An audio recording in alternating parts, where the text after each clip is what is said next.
India versus Australia మధ్య జరుగుతున్న 4వ టెస్టులో మూడో రోజు ఆట ముగిసే సమయానికి 9 వికెట్లు నష్టపోయి టీమిండియా 358 పరుగులు చేసింది.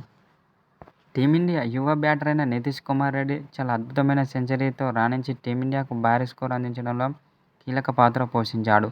176 బంతుల్లో 105 పరుగులు చేసి నాటౌట్గా నిలిచి క్రీజులో ఉన్నాడు. అతని యొక్క ఇన్నింగ్స్లో 10 ఫోర్లు, ఒక సిక్స్ ఉన్నాయి.